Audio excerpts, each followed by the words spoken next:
नमस्कार। आज हम अध्ययन करेंगे व्यक्तित्व निर्माण के शैक्षिक निर्धारक। यह शिक्षा एवं संप्रेषण की मूल प्रवृत्तियाँ यानी basics in education and communication वाले सब्जेक्ट का आपके प्रथम यूनिट का पार्ट है। Educational determinants shaping the personality. हमने इसके पहले वीडियो में दो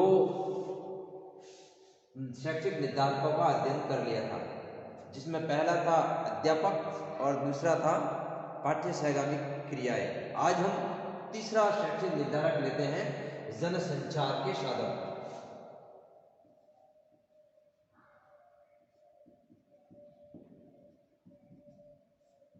जनसंचार मीडिया। तो जनसंचार के साधन का व्यक्तित्व निर्माण पर क्या असर पड़ता है, इसके पहले हम देखेंगे जनसंचार माध्यम का अभिप्राय क्या है। तो सामान्य रूप से जनसंचार का माध्यम का अभिप्राय ऐसे अभिकरणते हैं जिनके प्रयोग से विभिन्न प्रकार की सूचनाएं स्पष्ट की जाती है और दूर दराज के क्षेत्र में लगभग हर व्यक्ति तक पहुंचाने का प्रयास किया जाता है वो सूचनाएं। इस प्रकार के जो साधन हैं वो है उसमें हम कह सकते हैं जैसे रेडियो है, दूरदर्शन, समाचार पत्र, पत्र पत्रिकाएं। तो जब इन साधनों का प्रयोग शिक्षा के लिए किया जाता है तब ये शिक्षा के साधन कहलाते हैं और इस दृष्टि से इनको गैर औपचारिक शैक्षिक साधन भी कहा जा सकता है।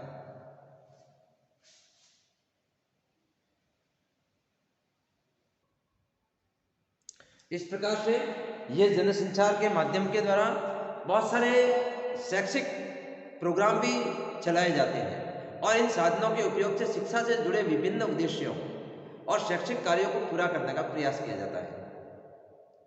उदाहरण के लिए जैसे कि राष्ट्र के परिप्रेक्ष्य में हम देखें तो सबके लिए शिक्षा पहुंचाने के कार्य को इन साधनों के माध्यम से पूरा किया जा सकता है। जो डिस्टेंस एजुकेशन है, दूरस्थ शिक्षा, उसके बहुत सारे कार्यक्रम हम आज टीवी पर देखते हैं, रेडियो पर सुनते हैं। तो इस प्रकार से या अखबारों के माध्यम से बहुत सारे जो दूरस्थ शिक्षा के जो विश्वविद्यालय हैं या जो उसके कोर्स जो चलते हैं उनके माध्यम से जन जन तक पहुंचाने का प्रयास किया जाता है। आधुनिक युग में जनसंचार शिक्षा का बहुत ही शक्तिशाली साधन है और इस साधनों के माध्यम से बहुत कम समय में एक साथ बहुत अधिक लोगों को प्रभावित किया जा सकता है। इसलिए इस जनसंचार के साधनों का पर्सनालिटी डेवलपमेंट या व्यक्तित्व निर्माण पर बहुत ही ज़्यादा असर पड़ता है, क्योंकि भारतीय संचार के समाज के संदर्भ में भारतीय समाज के संदर्भ में अगर देखा जाए तो जनसंचार माध्यम के महत्व और आवश्यकताओं को बहुत ही अच्छी तरह से समझा जा सकता है और जनसंचार के माध्यम से हर व्यक्ति तक शिक्षा पहुंचाकर संविधान की धारा 45 के राष्ट्रीय लक्ष्य को पूरा किया जा सकता है। यानी इससे इन साधनों से शिक्षा को हर व्यक्ति तक पहुंचाया जा सकता है और संविधान की जो धारा है 45 उसके राष्ट्रीय लक्ष्य को पूरा किया जा सकता है। शिक्षा के राष्ट्रीय लक्ष्य को पूरा किया जा सकता है।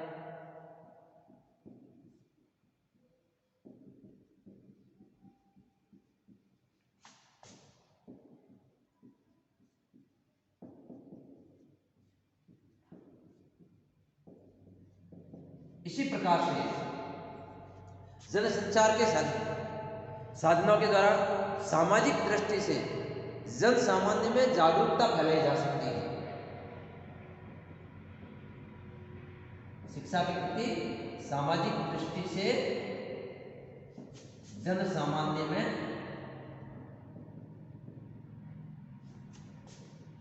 जागरूकता फैलाई जा सकती है। इसी के साथ साथ जनसंचार के साधन से दिन प्रतिदिन की देश विदेश की घटनाओं से जनसाधारण को अवगत कराकर उन्हें देश विदेश से जोड़कर रखा जा सकता है और इससे राष्ट्रीय और अंतर्राष्ट्रीय समझ विकसित होगी। तो राष्ट्रीय और अंतर्राष्ट्रीय समझ, राष्ट्रीय और अंतर्राष्ट्रीय समझ को विकसित किया जा सकता है।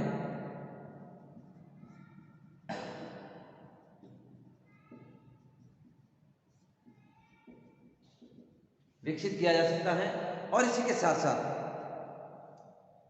देश के विभिन्न भागों की संस्कृति और उनसे जुड़े कार्यक्रमों के प्रदर्शन के द्वारा जन सामान्य को अपने देश की संस्कृति से अवगत कराया जा सकता है। अपने देश की विभिन्नता लिए हुए संस्कृति से अवगत कराकर विभिन्नता में एकता का प्रयास,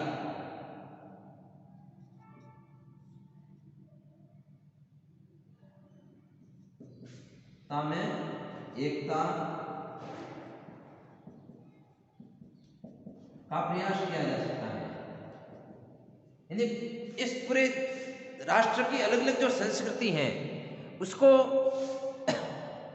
समझाकर ये जो विभिन्नता में एकता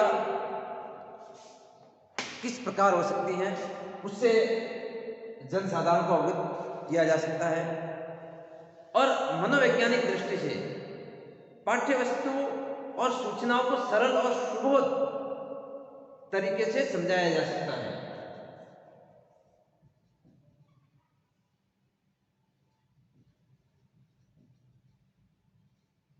पाठ्य वस्तु को सरल और सुबोध तरीके से समझाया जा सकता है।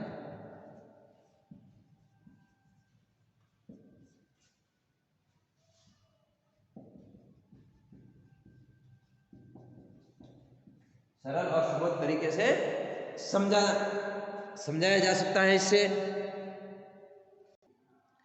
यानी जो पाठ्य वस्तु हैं उनको सरलतम तरीके से टीवी पर कार्यक्रमों के माध्यम से और रेडियो पर बहुत ही सरलतम तरीके से और अच्छे तरीके से उनको समझाया जा सकता है। इसी के साथ साथ समाचार पत्र पत्रिकाओं, रेडियो प्रसारणों से जन सामान्य को एक जागरूक नागरिक बनाया जा सकता है। जन सामान्य में जागरूकता फैलाई जा सकती है और सूचनाओं को शीघ्रता से दूर दूर तक पहुंचाया जा सकता है। सूचनाओं को शीघ्रता से जन सामान्य तक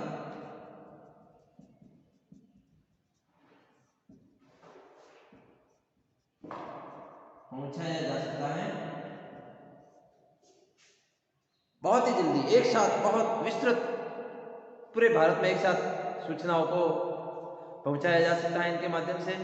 और शिक्षा गुणवत्ता को सुधारने के लिए औपचारिक शिक्षा से संबंध जो कठिन संकल्प वाले पाठ हैं उनको सर्वसुलभ बनाया जा सकता है। एक कठिन पाठ, जो कठिन पाठ हैं, कठिन पाठों को भी सरलतम रूप से समझाया जा सकता है।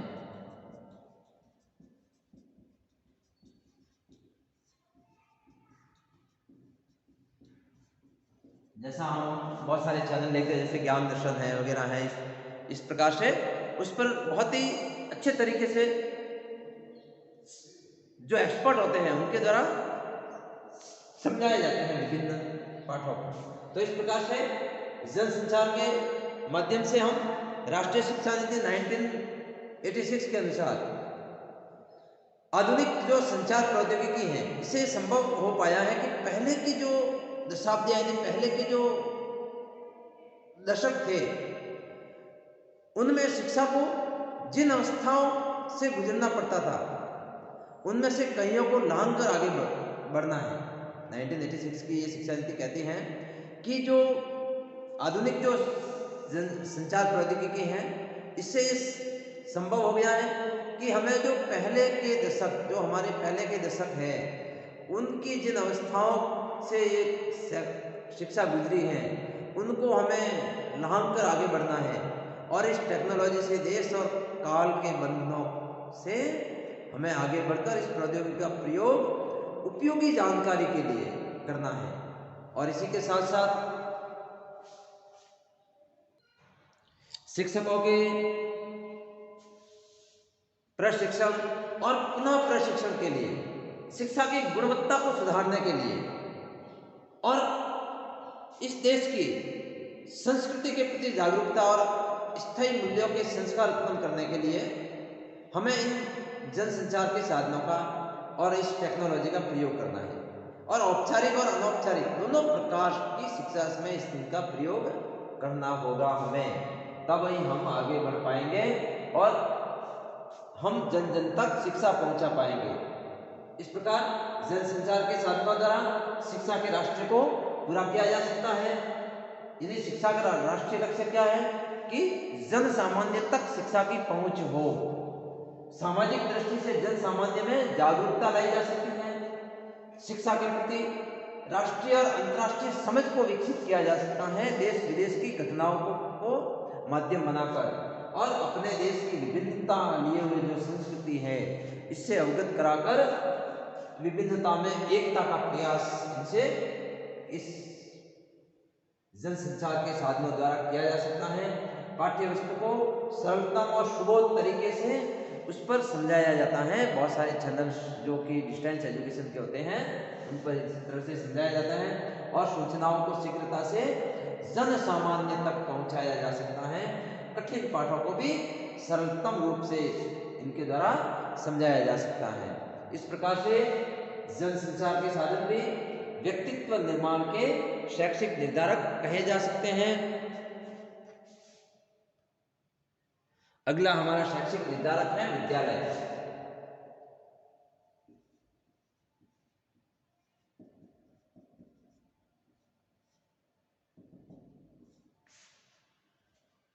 चूंकि विद्यालय की स्थापना का मुख्य लक्ष्य ही बालक का सर्वांगीण विकास होता है और इसलिए विद्यालय संगठन का उद्देश्य भी इस लक्ष्य की प्राप्ति के लिए सक्रिय योगदान करता है।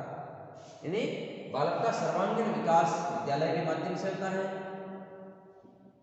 विद्यालय किस प्रकार का होना चाहिए कि जहां बालक का सर्वांगीण विकास हो, सिर्फ और सिर्फ मानसिक विकास नहीं, उसमें शारीरिक विकास हो, उसका नैतिक विकास हो, उसका सामाजिक विकास हो, हर प्रकार के। जैसे पाठ्य सहगामी क्रियाएं जब विद्यालय में होती है तो उसके माध्यम से क्या होता है, बालक में टीम वर्क की भावना आती है, बालक को अपने भविष्य के प्रति जागरूक होता है बालक। इसी प्रकार से बहुत सारे उसके अंदर शारीरिक यानी एक अच्छे शरीर में अच्छे मस्तिष्क का निर्माण होता है, तो दिमाग तेज होता है, उसका मानसिक रूप से भी वो विकसित होता है अच्छे। तो हर प्रकार से बालक का सर्वांगीण विकास,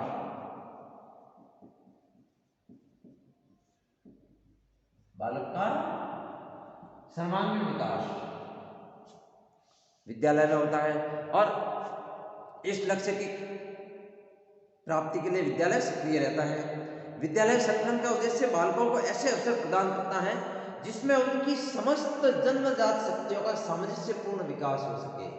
बालक की जो जन्मजात शक्तियां हैं उनका सामंजस्यपूर्ण तरीके से विकास करके उसका सर्वांगीण विकास करना और उसका सामंजस्यपूर्ण विकास करना, जन्मजात शक्तियों का सामंजस्यपूर्ण विकास करना।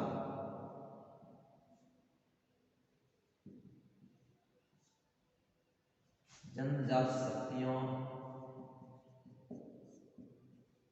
का सामंजस्यपूर्ण विकास करना।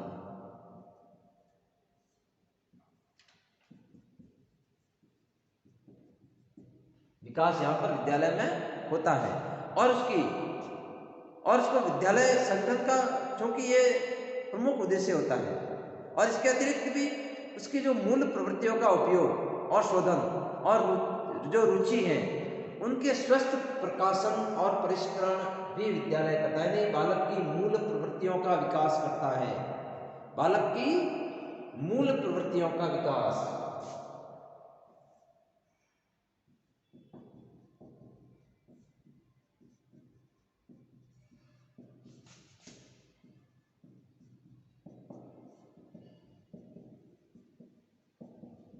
विकास विद्यालय करता है, जो कि बालक की जन्मजात शक्तियां होती हैं और उनकी जो मूल प्रवृत्तियां, उसकी जो उपयोग करके उसका शोधन और रुचियों का प्रकाशन, उसकी गलत आदतों का शोधन और अच्छी आदतों का उसमें प्रकाशन, यानी उसमें फैलाव, उसमें अच्छी आदतों का निर्माण, और बालक के संपूर्ण व्यक्ति से संतुलित विकास करने की दृष्टि से भी विद्यालय संगठन का जो ध्येय होता है वो शारीरिक और मानसिक, इसी के साथ साथ चारित्रिक और सामाजिक गुणों का विकास करता है और सर्वांगीण विकास करता है विद्यालय, और इस योग्य बनाता है कि वो भावी जीवन में अपने जीवन निर्वाह सफलतापूर्वक और सच्चाई के साथ कर सके, ऐसा विद्यालय करता है। इसी के साथ साथ विद्यालय का संगठन बालक के विकासात्मक अवस्थाओं को भी ध्यान में रखा जाता है विद्यालय में। लेकिन इस तथ्य को भी हमें नहीं भूलना चाहिए कि बालक का जो विकास है वो शून्य से विवरण, यानी शून्य में विवरण करने के लिए नहीं किया जा सकता, वरन उसे समाज का एक कुशल और सफल सदस्य बनाने के लिए विद्यालय उसकी आवश्यकताओं की पूर्ति के लिए प्रयास करता है। क्योंकि विद्यालय मानव जाति की जो अनुपम उपलब्धियां हैं उसको संजो कर रखता है और उन्हें भली भांति विरासत के रूप में प्रदान करता है। तो इस प्रकार विद्यालय संगठन का उद्देश्य बालकों को इस प्रकार के शिक्षित करना है कि वो समाज के आदर्शों, मान्यताओं, विश्वासों,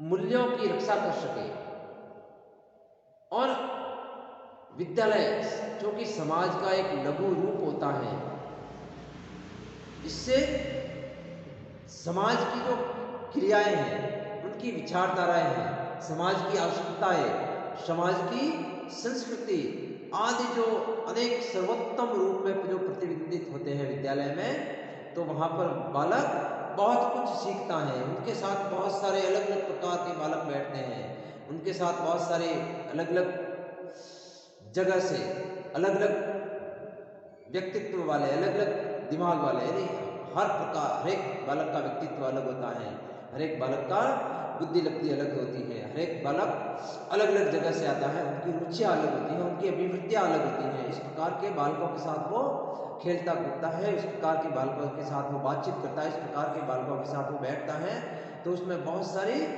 विचारधाराओं, बहुत सारी आवश्यकताओं और संस्कृति का सर्वोत्तम जो प्रतिबिंब है वो वहाँ पर विद्यालय में बालक देखता है।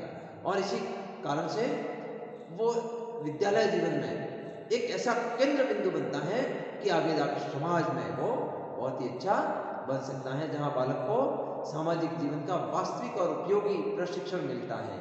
इस प्रकार से विद्यालय संगठन का लक्ष्य सामाजिक आवश्यकताओं के संदर्भ में यदि देखा जाए तो बालक का समन्वित और बहुपक्षीय विकास विद्यालय में होता है, जिससे वो अपने समाज, राष्ट्र और मानव जाति के लिए वरदान साबित हो सके। लेकिन हमें ये ध्यान रखना भी आवश्यक